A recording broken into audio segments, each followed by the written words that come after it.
Hello दोस्तों, become doctor के YouTube channel पे आपका बहुत बहुत स्वागत है। मेरा नाम है नवीन मौर्य और बहुत इंपॉर्टेंट वीडियो पे आज अपन डिस्कस करने वाले हैं।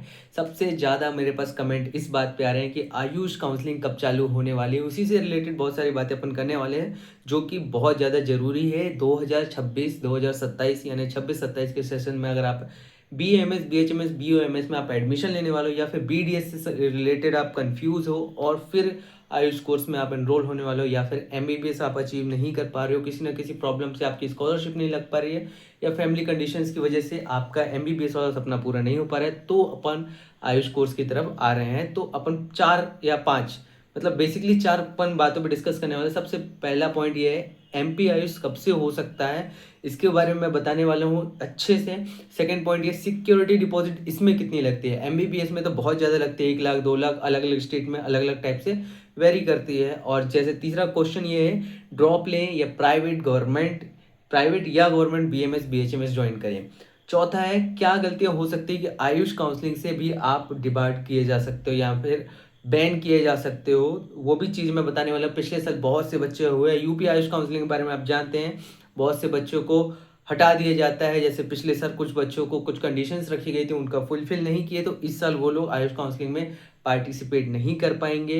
MBBS में आप नोटिफिकेशन जाके देख सकते हो, यूपी नीट के बारे में वहाँ पे नोटिफिकेशन आप चेक कर सकते हो। वहाँ पे MBBS में कुछ बच्चे एडमिशन नहीं ले पाएंगे इस बार। क्यों? क्योंकि पिछले साल की कुछ कंडीशंस थी जिसको उन्होंने फॉलो नहीं किया।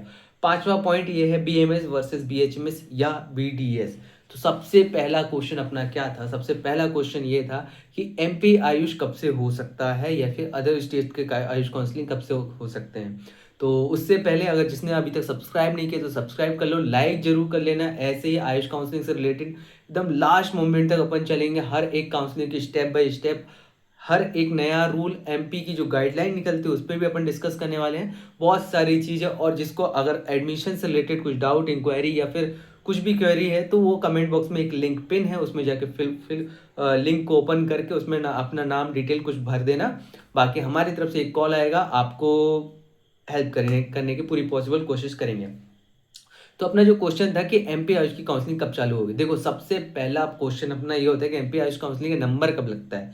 MP का या फिर किसी भी स्टेट राउंड के काउंसलिंग आयुष काउंसलिंग का नंबर कब लगता है। तो सबसे पहले MCC की काउंसलिंग होती है। MCC यानी all India MBBS BDS counselling, जिसमें नर्सिंग भी है, तो इनकी काउंसलिंग होती है।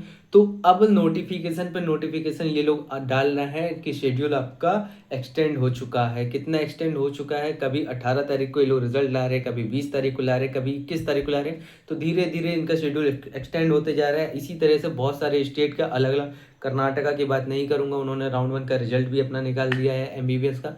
तो जैसे कि अगर MP की बात करूँ, यूपी की बात करूँ, सब कुछ हो चुका है, रजिस्ट्रेशन वगैरह हो चुका है। MP में तो चॉइस फिलिंग भी हो चुकी है, लेकिन रिजल्ट अनाउंस करने की इनकी बारी थी। तो जब तक MCC के रिजल्ट नहीं अनाउंस हो जाता तब तक स्टेट का काउंसलिंग का रिजल्ट अनाउंस नहीं होगा। इसी तरह से यूपी का चॉइस फिलिंग भी ओपन नहीं हुआ है। क्यों? क्योंकि जब तक MCC का चॉइस फिलिंग का रिजल्ट नहीं आ जाता राउंड 1 का, तब तक किसी भी स्टेट का नहीं आएगा। रीज़न ये है कि राउंड 1 का रिजल्ट में बहुत सारे बच्चे हो सकता है वहाँ पे एडमिशन ज्वाइन कर लें, स्टेट की सीट में फिर उनका नाम आ जाएगा, फिर यहाँ पे सीट में जिन लोग एक्चुअल में जिनको एडमिशन चाहिए उनको एडमिशन ना मिल पाए। इस वजह से हमेशा कोशिश की जाती है सुपीरियर यानी MCC के पहले हो, उसके बाद स्टेट MBBS की काउंसलिंग होगी, उसके बाद all India Ayush counselling. Line से नाम दे देता हूँ, MCC की काउंसलिंग होगी, इसके बाद स्टेट MBBS की काउंसलिंग होगी, इसके बाद ऑल इंडिया आयुष काउंसलिंग होगी। इनका मुश्किल से 5 से 10 दिनों का डिफरेंस रहता है, इसी के हिसाब से चलते रहता है। अगर MCC की काउंसलिंग हो रही है तो स्टेट का आयुष काउंसलिंग ज़्यादा से ज़्यादा 20 से 30 दिन या 1 महीने का गैप रहता है, वरना सब कुछ ठीक चलता है। गर्दन में दिक्कत आ रही है, MCC सबसे पहले होगा, इसके बाद स्टेट MBBS, फिर AACCC, इसके बाद स्टेट आयुष की काउंसलिंग होगी। सेकंड पॉइंट क्या था अपना, क्वेश्चन क्या था, सिक्योरिटी डिपॉजिट कितना लगता है। MBBS में सिक्योरिटी डिपॉजिट बहुत लगता है। प्राइवेट कॉलेज यानी अगर किसी और स्टेट में आप जाके मैनेजमेंट कोटा की आप काउंसलिंग कराना चाह रहे हैं, तब वहाँ पे आपको 2 लाख रुपए तक लगते हैं। यूपी में 2 लाख लगते हैं। MP में आप कर रहे हैं तो MP में भी लगभग राउंड सेकेंड में 1 लाख लग जाएगा, राउंड 2 में आपका राउंड 3 में आपका 1 लाख लग जाएगा, 2 लाख MP में भी लगभग लग जाता है। प्राइवेट कॉलेज या फिर NRI वगैरह के लिए आप काउंसलिंग कराते हैं तो अब आयुष में क्या लगता है, आयुष में AACCC में लगभग 50,000 30,000 ऐसा कुछ लगता है। लास्ट ईयर तो ऐसे ही कुछ लग रहा था 50,000 के आसपास। लेकिन स्टेट काउंसलिंग में ज़्यादा नहीं लगता है, 5,000 10,000 या फिर 20,000 अलग अलग स्टेट पे वेरी करता है। मध्य प्रदेश में 5,000 OBC SC ST और जनरल कैटेगरी के 10,000 लगता है, जो कि पिछले साल था। इस साल कुछ चेंज होता है तो मैं इसलिए बोला सब्सक्राइब किए रहना, जितना भी जो भी चेंज होता है वो सारी चीज़ की अपडेट मैं आपको दूंगा टाइम टू टाइम। नॉर्मल सी बात है, सिक्योरिटी डिपॉजिट वो होती है अगर आपका एडमिशन हो जाता है तब आपको आपकी फ़ीस या फिर हॉस्टल फीस में से आपको डिडक्ट कर दिया जाता है, माइनस कर दिया जाता है। जहाँ पे आपका 1 लाख लगना है तो 5,000 सिक्योरिटी डिपॉजिट माइनस होकर 95, अगर आपने वहाँ पे याद दिलाया तो। नहीं याद दिलाया तो वो छूमंतर, फिर आप 1 साल 2 साल बाद जाएंगे मांगने, आप वो बोलेंगे कि आपने एडमिशन टाइम पे क्यों नहीं बोला। तो इस चीज़ का ध्यान रखना। तीसरा पॉइंट ये था कि ड्रॉप लें, प्राइवेट गवर्नमेंट BMS या BHMS ले। देखो सबसे बड़ी बात ये है कि आपका ड्रॉप लेने का मेन मोटिव ये होता है कि नेक्स्ट ईयर आप MBBS में फोड़ दोगे। सही बात है, अच्छी बात है। अगर नहीं फोड़ पाए तो क्या, यही क्वेश्चन है आपका कि बॉन्ड क्या होता है, प्राइवेट BMS ले ले, प्राइवेट BHMS ले ले या गवर्नमेंट BMS ले ले, BHMS ले ले। इसका मेन रीज़न ये रहता है बॉन्ड कितना भरना पड़ेगा। प्राइवेट कॉलेजेस के बारे में सीधी सीधी एक लाइन मैं तुम्हें बोलूँगा, प्राइवेट कॉलेजेस में अगर आपने बात कर ली तो ठीक, नहीं बात की तो बॉन्ड फिल करवाया जाता है। उनके 4.5 साल की फीस अमाउंट का, अगर आप 20 सेशन में एडमिशन छोड़ते हैं तब आपको पूरी अमाउंट पे करनी पड़ती है। उसके बाद आपके ओरिजिनल डॉक्यूमेंट मिलते हैं। ओरिजिनल डॉक्यूमेंट रखने का सिस्टम हर जगह है, चाहे गवर्नमेंट कॉलेज हो चाहे प्राइवेट कॉलेज हो। अगर आपके ओरिजिनल डॉक्यूमेंट रखवा लिए हैं तो आप कहीं भी छोड़ के नहीं जा सकते हैं, आपको बॉन्ड फिल करना पड़ेगा, उसके बाद आप इधर उधर जा सकते हैं। रही बात गवर्नमेंट कॉलेज में, उतनी प्रॉब्लम नहीं होती है। गवर्नमेंट कॉलेज में बॉन्ड फीस भी बहुत कम होती है, 2 लाख रुपए भरो और आपको एक कंडीशन रहती है कि आप 1 से 1.5 साल या 2 साल के सेशन में आप उसी से रिलेटेड सरकारी कॉलेज में एडमिशन नहीं ले सकते। मान लो कि MP में अगर आपने गवर्नमेंट कॉलेज का बॉन्ड तोड़ा यानी बॉन्ड फिल किया और आपने एडमिशन हटा लिया तो उसमें बस एक कंडीशन रहेगी कि आप दोबारा BAMS किसी गवर्नमेंट मध्य प्रदेश कॉलेज में आप नहीं कर पाएंगे, यानी सीधी सीधी बात है प्राइवेट कॉलेज में आप जाके कर सकते हो। ये कंडीशन उसमें लिखी रहती है। नेक्स्ट पॉइंट क्या था कि क्या गलतियां हो सकती है कि आयुष काउंसलिंग से बाहर हो सकते हो या फिर बैन हो सकते हो।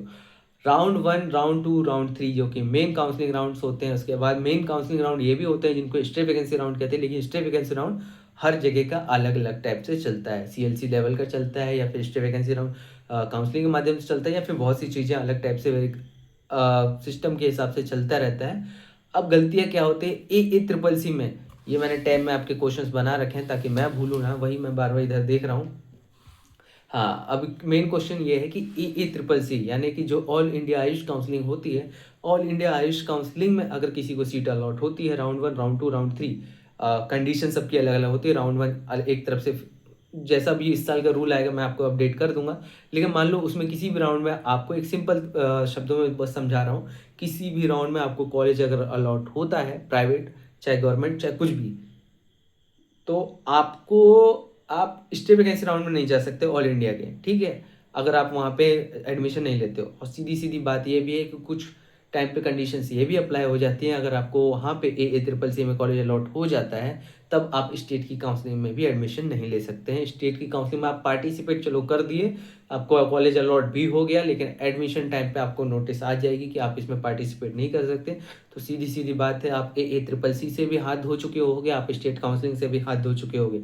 तो हर जगह की एक एक डिटेल आपको पढ़ना है। कई बार बच्चों के नंबर बहुत अच्छे होते हैं, 400 450 500 नंबर होते हैं और आयुष काउंसलिंग पार्टिसिपेट करना चाहते हैं, तो उनकी छोटी छोटी स्लिम मिस्टेक, वो यहाँ भी पार्टिसिपेट कर लेते हैं वहाँ भी पार्टिसिपेट कर लेते हैं, लेकिन एक्चुअल में उनको जहाँ पार्टिसिपेट करना है उसका नंबर अगर बाद में आ रहा है तो पहले अगर आपने गलती कर रखी है तो बाद में आपको वो चीज़ें भुगतनी पड़ सकती है। हो सकता है नेक्स्ट ईयर आपको MBBS में जाना पड़े या फिर नेक्स्ट ईयर आपको फिर से काउंसलिंग में पार्टिसिपेट करना पड़े।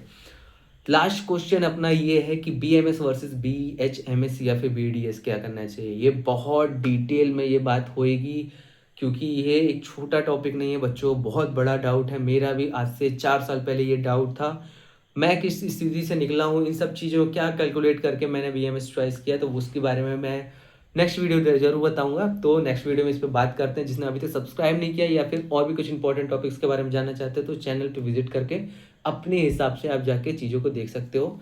मिलते हैं नेक्स्ट वीडियो में, तब तक के लिए take care and bye bye.